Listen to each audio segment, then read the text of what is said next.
have a very exciting presentation for you today. I wanted to go over the agenda. We find it exciting, so we hope you find it exciting. Part of what we're going to do is, I know that a lot of people in the room know about health equity and what health equity is, but we wanted to do a brief overview just so we have a baseline understanding that's common between all of us, and then for those who don't know, it's a bit of a refresher as well. So we're going to go through a little bit about the health equity brief overview, the impact assessment, what it is, implementing the health equity impact assessment, as well as a case study. We thought it would be really useful for you to actually hold it, see it, be able to ask us questions about it, and then give you also some examples of where it's been used successfully and practically. Because a lot of the times, you know, we have these presentations and we talk about a tool, and it's this abstract tool, and you wonder, where is this tool? What does this tool look like? And you know, we get some fear around using it. So we want to really break it down for you. And so what we'd like to do in this session is, while I go through the information, my colleague here, Mercedes, will go through the case study. We want to make that interactive, so please feel free to ask questions, how that's worked for us and our colleagues, and then we'll go from there. So what is health equity? So health inequities and social determinants of health. So when we talk about health equity, we have to consider social determinants of health. So social determinants of health are conditions in which people are born, grow, work, live, and age, and are the wider set of forces and systems shaping the conditions of daily life. So the primary factors that shape people's health, these life conditions, account for 50% of what shapes our health. So one of the things that we know in mental health of immigrants, refugees, and ethno-specific communities, as well as racialized communities, is that when social determinants of health are not taken care of, we know that people's mental health risks increase, right? And so a lot of the work that we do is around, how do we mitigate the social determinants of health to then assist individuals with meeting their needs specific to mental health. So health equity allows people to reach their full health potential and receive high quality care that is fair and appropriate to them. And so this is with Health Quality Ontario, a huge partner of ours around the health equity work. And behind the health equity impact assessment is the Ministry of Health and Long-Term Care and Health Quality Ontario. So equity versus equality, and I'm sure that many of you have seen this slide. When we talk about equality and we talk about equity, it's as simple as giving people equal understanding that different people have different circumstances that lead them to a particular situation. And in order for them to be able to have that opportunity that is equitable, we need to make sure that we mitigate all the different things that might be standing in the barriers. And here's another great depiction of it around how the social determinants of health impact the achievement of optimal health. So as you can see, the last individual at the bottom has, I guess it's a huge bag of rocks on his back as he runs to the finish line of optimum health. And those who don't have it can easily get to that as well. So why consider health equity issues? Well, there's ethical, legal, and economic reasons. The ethical reason is that the right to health is a basic human right, as we know. The legal is around the Patients First Act, the Excellent Care Act, the French Language Services Act, and the Canadian Human Rights Act. And the economic, so approximately 20% of our total healthcare spending can be attributed to income inequality. So we know that those who live in poverty have chances of higher health issues as well as mental health risk factors associated with that.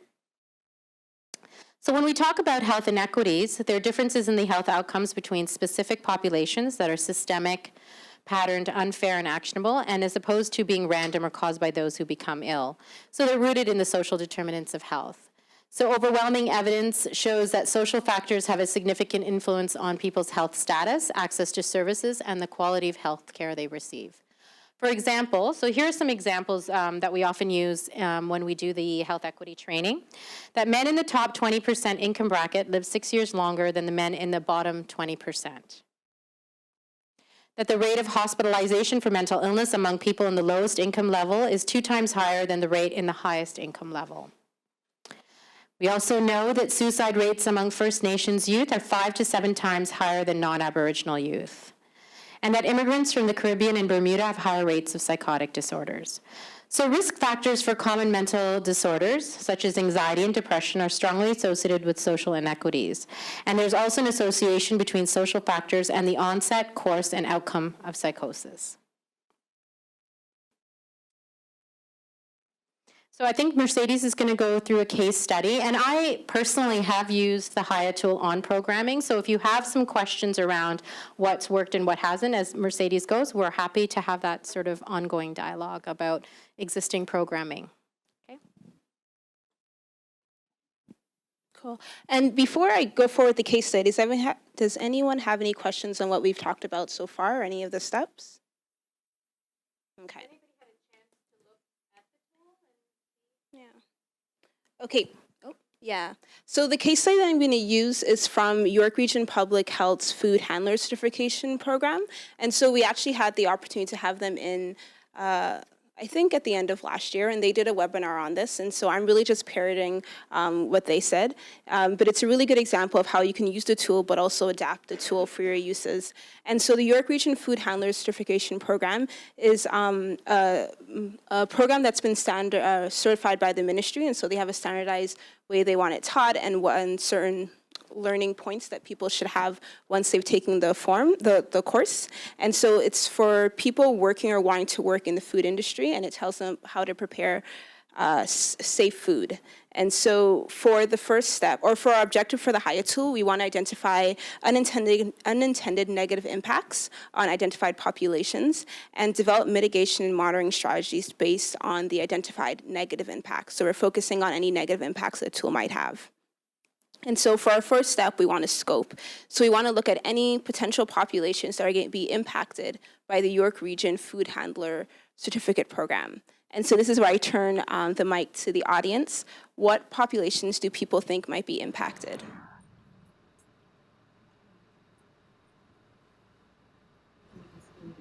People with disabilities? Sounds good, yeah. Is there a cost to it?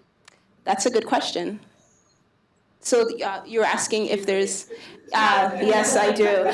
So we talk about it later on, so I didn't want to show too much. But there is a cost to it. Yeah, so then people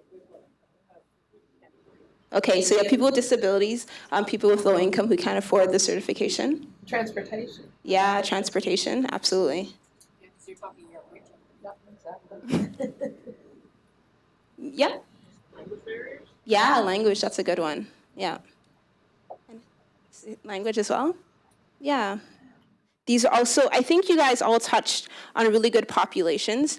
And why do you think that they would have barriers to these populations? So language, for instance, why might language be a barrier for the certification program? I don't. And so individuals whose mother tongue is not English might not be able to take the course or understand it as well. Absolutely. What about individuals with disabilities? I think so. Oh, getting into where the... Yeah, absolutely. Yes, and so, sorry, so what someone here said was that being able to get into the building might be a barrier. Also being able to do some of the things that's being asked of them inside the course could be a difficulty. Any other populations or potential impacts? Yeah?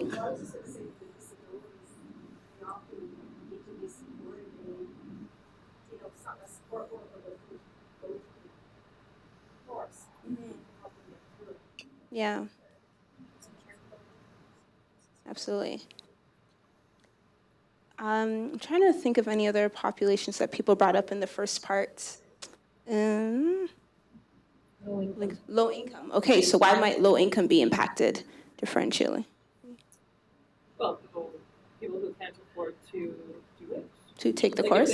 so there'd be this contradiction where probably if someone wants to get a job in the food handling industry, they would need to have the course, but they don't have a job to pay for the course that they need to get a job. So Yeah. that whole contradiction of in order to get a job, you need to pay to take this course, but you don't have any money because you don't have a job. Because they don't pay for the course. Absolutely.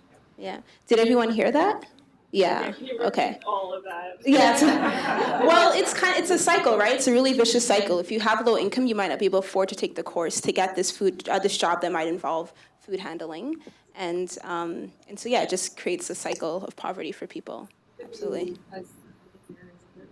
Money for transportation, money for childcare, Yeah. all kinds of things in order to take the course. Absolutely. Okay. The time of the course when it's being offered. So for York Region, it was kind of handed to them, and so they started the Haya tool midway, not from the beginning. Population came up to them with community agencies who requested training be adapted for people with intellectual disabilities. And so while we did identify all these populations, they did not have to. And so this is a really great example of how you can adapt the tool, to meet your specific needs. And so they kind of jumped in right at the mitigation strategy and potential impacts, trying to understand why this population was having trouble accessing their resources, and then how they can help that population. And so now step 3 is mitigation strategies. So we're going to step back and think about all the populations that we talked about and think of ways in which we can mitigate the negative impacts that these populations could face. Willing to touch on the financial aspect of it. For someone that's on below fixed income, you could organize with that individual a payment plan that might work for them so that they can still take the course, but still be able to fit it into their budget. Okay. So one example that we got was that we can do a payment plan so that they don't have to potentially pay all of that up front, but maybe pay it over a period of time so that it becomes manageable. Yep, it's one way. Is there any other ways in which we can address low income? Different fees for the payment rate. So Oh yeah.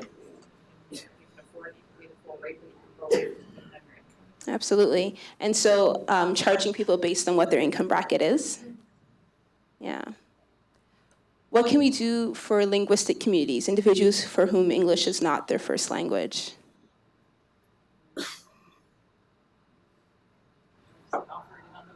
Absolutely. Yeah. Offer it on other languages, advertise in other languages, that sort of thing. Yeah. What about intellectual disabilities?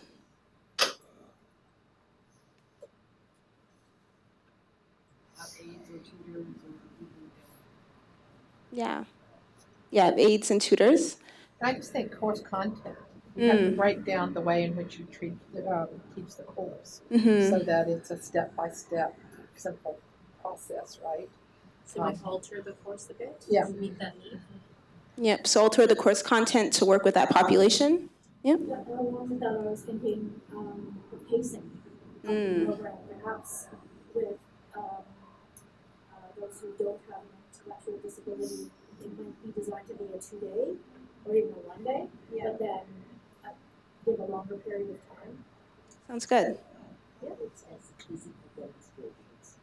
Okay, so making it a bit more hands-on, maybe? Okay.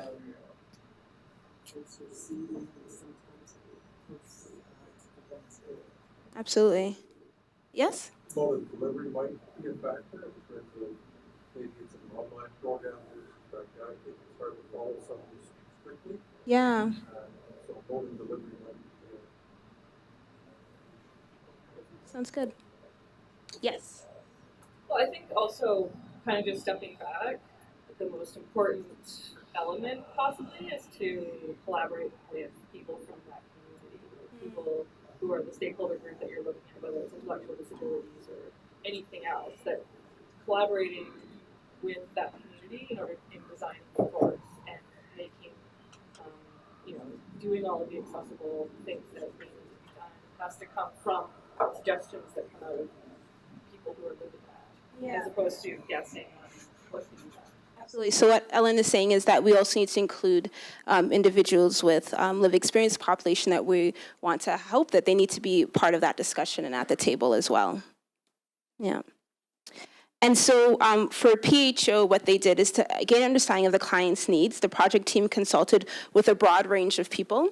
And so they talked to public health nurses that specialize in social determinants of health and health equity. And so touching a bit on their expertise.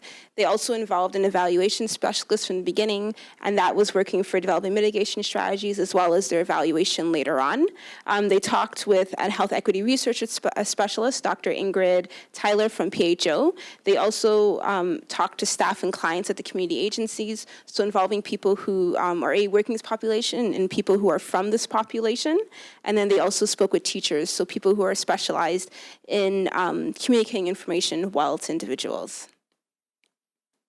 And at the end of the day, they created a carefully planned training that was adapted to meet this population's need, and it included modifications, but this is not the end of all of it.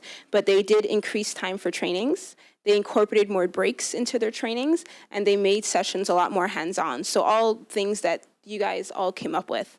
And so it's really cool to even think of just brainstorming what we can come up with, sitting here talking for 10 minutes with different people from different specialties. And so there were some health equity measures that they already had in place that I kind of wanted to point out as well. So for language, the food handler manual was translated by York Region into Chinese and Tamil, in addition to the ministry already having it available in French. In addition to the ministry's French exam, they also translated the exam into Chinese, Farsi, Korean, Tamil, and Russian. And then the workshops have been provided in Cantonese, Mandarin, Russian, and Tamil. And while I'm not positive about this, I assume that they probably looked at the top languages that populations that area spoke and then provide the services in those languages. And then for individuals, for time or transportation was a barrier, they decided to accommodate people by adding afternoon workshop, evening exams, weekend workshops, and they also have online learning modules for individuals now. And for people of low income or who are new to the country, I believe the training is provided for free. And so it's one way that they're able to subsidize it so that income wouldn't be a barrier for people, or just coming to a new country and getting acclimated. That was not another expense that they had to kind of pull out of pocket. And so the fourth step for our HIA tool is monitoring. So this is the eval part where we want to know if the impacts, the equity impacts that we want to have are happening. What are some monitoring examples that people can think of that we could do for this program? Did they get more people from the populations they were looking for? Yeah, so it's really important to collect data about the type of people that we're giving this program to. And so are we increasing the number of people who identify as having intellectual disabilities taking the course? Absolutely. Or needing subsidy, income subsidy, or needing languages. Sounds good. All of those different. All the things they identified, yeah. Yeah, absolutely.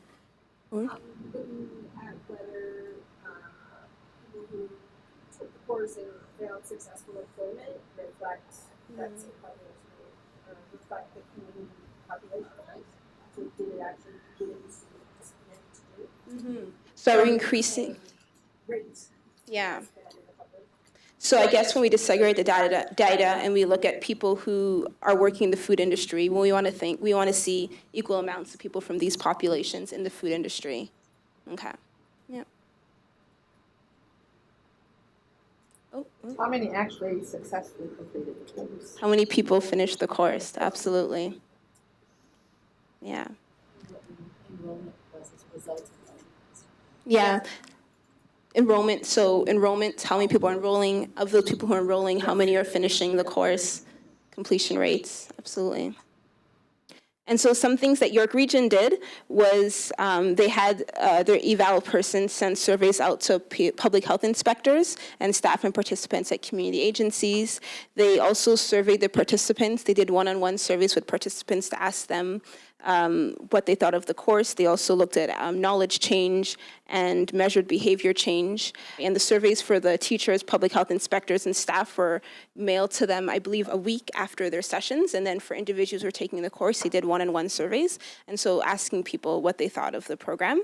And from that, they've been doing a lot of adaptations. And so this started about a year ago. And they've said that throughout the process, they've received a lot of feedback and they've continually adapted it. And I think eval and feedback is something that they're continually doing so they can continue to make it work with their populations. And the final step is dissemination. How can we disseminate this information to the masses?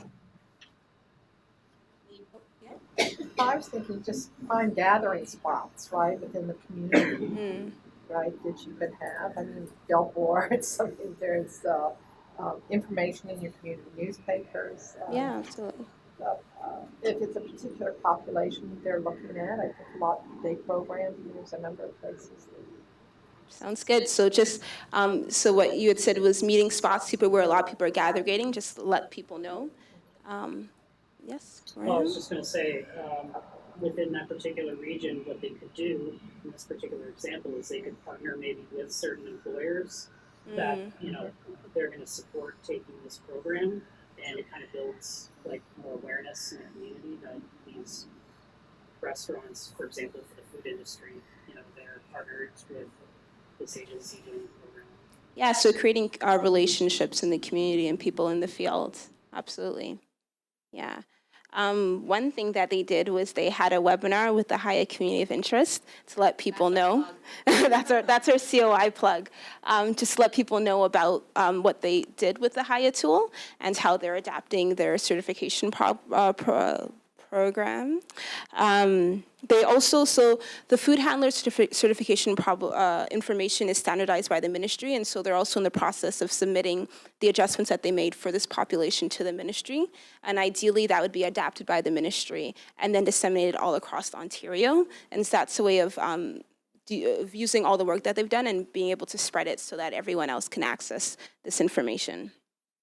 And they also shared it with colleagues in public health units.